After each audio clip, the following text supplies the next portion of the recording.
Hello again, friends and strangers, and welcome back to pamzquinones.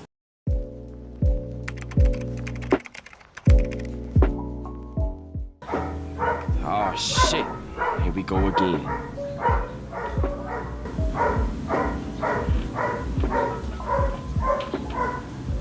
Okay, hello again, friends and strangers, and I missed you all. I've missed doing booktube videos, and I'm going to try to start strong this year by doing my 2023 wrapped reading stats.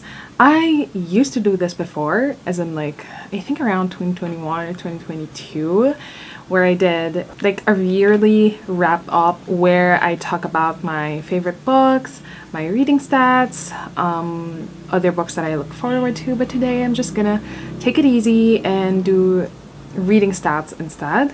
So I know I've been away for so long, for months, and I miss creating, so hopefully this would be a good start to my year. To preface this reading stats video, there are 3 platforms that I'm gonna go through. 1 is Goodreads, 2 is Storygraph, and 3 is the reading spreadsheet that I used for the past 2 years now. So I'm gonna go through each platform and just look at how my reading went last year, which honestly wasn't as good as I wanted to, but going to Goodreads first. So on Goodreads, we have the 2023 My Year in Books, and if we are looking at it, I was able to read a total of 75 books, and that is equivalent to 18,854 pages. The shortest book that I read was The Girl in the Video by Michael Wilson, and it's 108 pages long. And speaking of long, the longest book I was able to read was The Ballad of Songbirds and Snakes by Miss Zane Collins, and this was one of the books that I read with This Book Belongs to Pam for our Hunger Games readathon. And going to the average book length that I read, it was averaging around 251 pages. And of course, the most shelved that I've read last year is The Hunger Games, with over 10 million people who has shelved it. And the least one was, if I'm not mistaken, yeah, it's called Number Call by Nagisa Furuya, a boys love manga, which I also loved. My average rating for 2023, I think, is kind of generous, which I know why, but the average rating was 4.1. The highest rated on Goodreads was Jujutsu Kaisen Volume 14. My first ever review of the year was Killers of a Certain Age by Deanna Raybourn. Yeah, I remember this was the very first book that I read for the year, and I decided to start off with a mystery thriller because it's what's gonna motivate me to read and have my year start right. So yeah, these are my 2023 books. This totals to 75 books, but majority of them are manga volumes, specifically for Jujutsu Kaisen and, again, Blood on the Tracks. So both messed up manga series, but I love them either way. My last review of the year was People from My Neighborhood by Hiromi Kawakami, and I remember thinking that I wanted to end my year with a short book just to hit the 75 book mark for the year, so I picked this book up from my shelf. Moving to Storygraph. So for Storygraph, gonna have to go to stats. The thing is, I don't track in just one platform alone because oftentimes there would be differences in some stats. There would be differences in terms of how they are shelved, and even the number of pages, they're not always the same. I forgot to mention that for 2023, my goal was to read 12 books in total for the year. So I didn't know how busy my year was gonna get. So I thought that, okay, I at least have to read one book per month, thus the 12 books for 1 year goal. Going back to Storygraph, I was able to read 75 books, and that's equivalent to 625% versus my goals for that year, which was 12 books. In terms of mood and pace, we're gonna look at it together because I haven't checked this really. The biggest piece of the pie was dark, which is like 49 books out of 75. Next one is tense, emotional, adventurous, mysterious, lighthearted, only at 9. Reflective, 7. Funny, 6. Hopeful, 5. Sad, 3. Inspiring, 1. And challenging at 1. That's kind of interesting because, like, I think majority of the books that I read last year was thrillers, mystery, and like horror. So in terms of pacing, the books that I read last year were fast, mostly because they're shorter than average novels. So they're mostly fast, which is 50 out of 75. Then slow books at 3 and medium at 22. In terms of page numbers, I've mostly read more than 300 pages, followed by 300 to 499 pages, and then only one at 500 plus. I think this is going to be... Wait, I'm not sure if this is Ballad or a different book. I don't remember reading anything longer than Ballad of Songbirds and Snakes last year. Audiobook length, I wasn't able to track that because usually the default tracking that I have on Goodreads and Storygraph is in either an ebook or physical. So even if I listen to the audiobook, that's where the spreadsheet comes in because that's where I input the number of hours in an audiobook. Okay, in terms of fiction, nonfiction, I was absolutely horrified to see that 99% of them are fiction and 1 is only nonfiction, which I admittedly don't even remember reading a nonfiction book. Anyway, moving to genres. Now, I don't know why manga is a genre here, when personally I think it's a format. Anyway, manga is the highest with like 44 out of 75, followed by horror, which is 37, fantasy at 20, thrillers at 18, romance, LGBTQIA+, contemporary, mystery, which is the lowest one, a memoir. Then in terms of format, majority of what I read were in digital, which is 47 books out of 75, followed by print, which is 28 out of 75 books. Looking at this, objectively, it's not bad because I could have read like 100% digital books, but I think I was able to read like physically 28 books.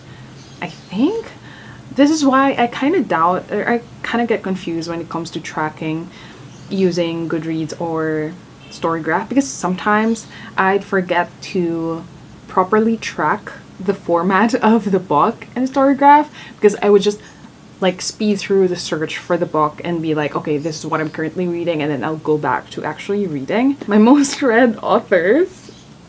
Okay, one is Gege Akutami, so that's the author of Jujutsu Kaisen, followed by Shuzo Oshimi, who is the author of Blood on the Tracks, followed by Estiabi, which is the author of the Mindfuck series.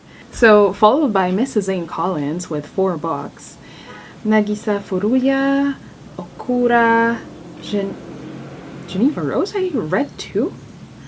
Yuki Fumino. So, moving to languages, mostly English, then Japanese at 3. So, I think not much nuances in the language because even if the manga that I read were around 40 plus for 2023, They are Japanese novels, but they are not written in Japanese because they are already like translated when I read them. Oh shit, here we go again. I just got back to booktube, and of course, where would I be without the barking?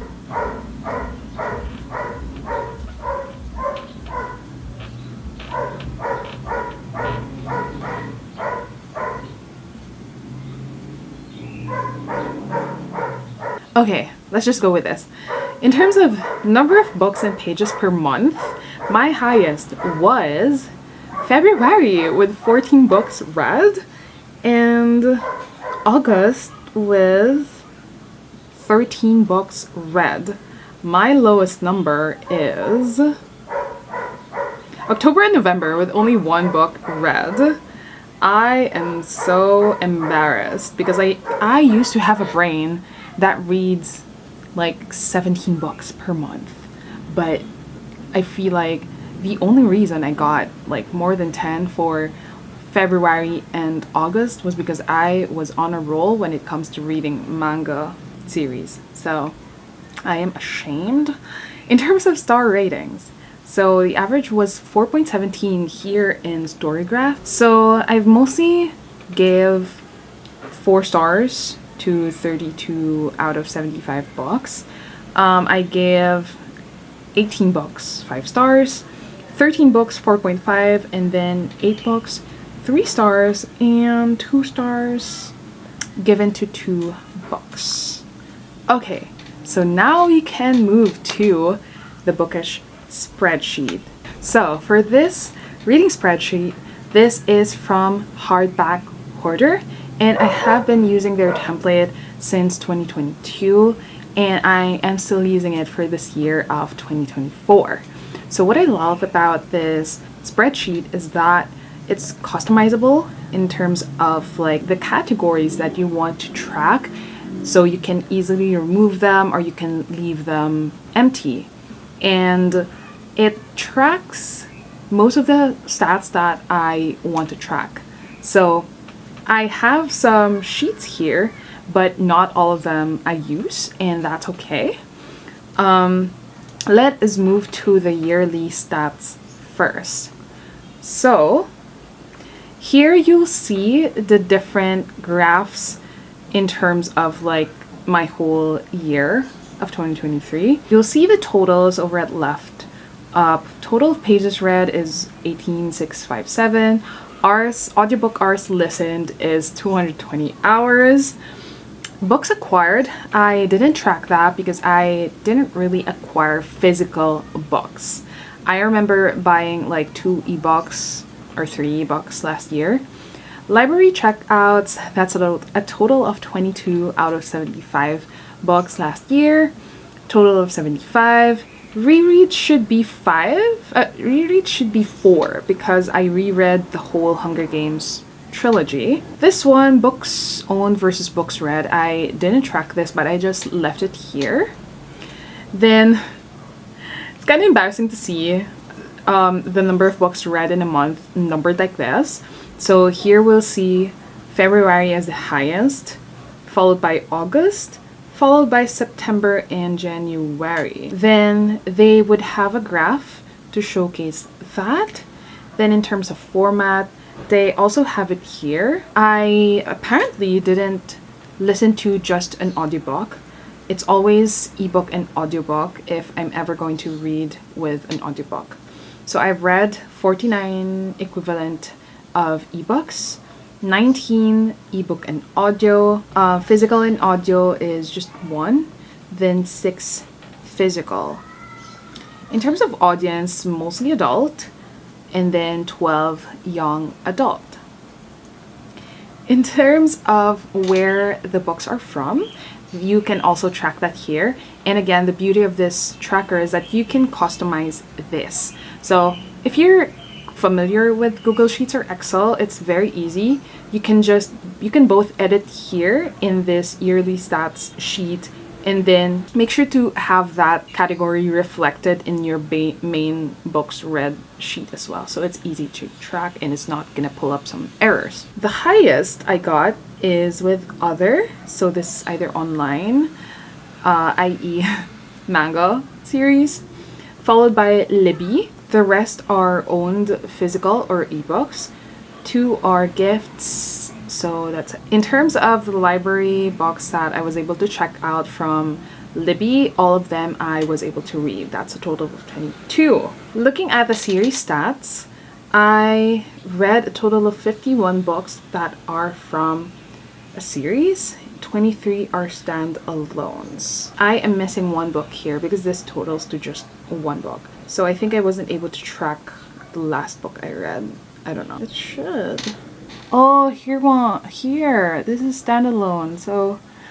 So you really have to like make sure that you have all bases covered when it comes to tracking your books. Here we have, okay, there. So it's a total of 75. And I just like seeing them graphed this way because at least I see them at one look. Like, okay, I was able to read 100% of all the library books that I was able to check out. Then the average rating I can also see in terms of how many books I've rated per star rating. This one, at least the genres, I think I also wasn't able to like religiously go through them and update them accordingly. I think what's easy for my 2023 reads is that they're mostly thrillers and mysteries. So thus the thriller slice of the pie is 41, almost half. You can also track the sub-genres. This one you'll have to you'll have to type in because like they don't have like a drop down for sub-genres. Then publication years, majority of them are from 2023. Wait, no, 2020. So 2020, then followed by 2023, then 2022. So, at least I was able to read like 2020, like new releases from 2023. Okay, so I have one more here, which is author stats. So you can also track the raise of the author that you're reading. But this one, of course, you'll have to do a bit of digging just to be sure, but sometimes I am unsure. Author status, you can also keep track. You were able to read them before or they're new to you. So looking at my stats, 44 out of 75 are new to me and 31 I was able to read before. So just want to go through a bit of like how I track my reading. So in the books read sheet, I'll have to input the title, the author, how many pages there are, how many hours I've listened to if I am doing audiobook, then what's my rating, what month I read them, what's the main genre, and this is what I mentioned before. You'll have to input the sub-genre, then what the intended audience is, so you'll see there it's adult, new adult, middle grade, etc. Then whether it's part of a series and what number of series are you in, and then you'll also have to input the format. This one I actually edited a bit because it didn't have a physical and audio option before, so I added that and made sure to have that reflected in the yearly stats because the formulas are actually fairly easy to like manipulate as long as you just follow the format. Okay, so author raise, author status, how you were able to acquire the book, date started, date finished. So this automatically calculates how many days you were able to read the book. So it's automatic. If it's empty, it means you just read it within the day. You can also track if it's part of a readathon, which I haven't. Then you also have to tick off if it's like part of a reread. See, I wasn't able to tick off Ballad of Songbirds and Snake as a reread, which we'll do now. Then yeah, you can even put trigger warnings here and whether it's read for a video challenge, a class, a specific prompt, and other notes. So yeah, I'm also using this for 2024. There's also a monthly stats, so it just shows you a monthly breakdown, something like this, but it's in month 2024. Usually I just look at the yearly stats, but I like seeing the monthly stats laid out like this as well. Library books can also keep track here. I was able to check out and read 2022 library books from Libby. So again, this spreadsheet is from the Hardback Hoarder. I'll put their link below if you want to check out their spreadsheet. Additionally, I also used Shalea's reading spreadsheet, which you can also find in her Ko-fi link. So I'll also put Shalea's reading spreadsheet below. Shalea's spreadsheet is also pretty detailed, but it just so happened that I already started with Hardback Hoarders last year, so I was able to like really work on Hardback's spreadsheet instead. And that's it for my 2023 reading stats. Overall, a nice year for reading for me, because 75 books is still a feat if you ask me. I hope 2024 will be good to me in terms of reading, in terms of creating, and I hope it will be good for you guys as well. If you guys use any spreadsheets, reading trackers, let me know how you utilize yours below in the comment section, or if you have any recommended books for me to read this 2024, I would be happy to check them out. And that's it, friends and strangers. Thank you so much for watching, and I'll see you again on my next video. Bye bye.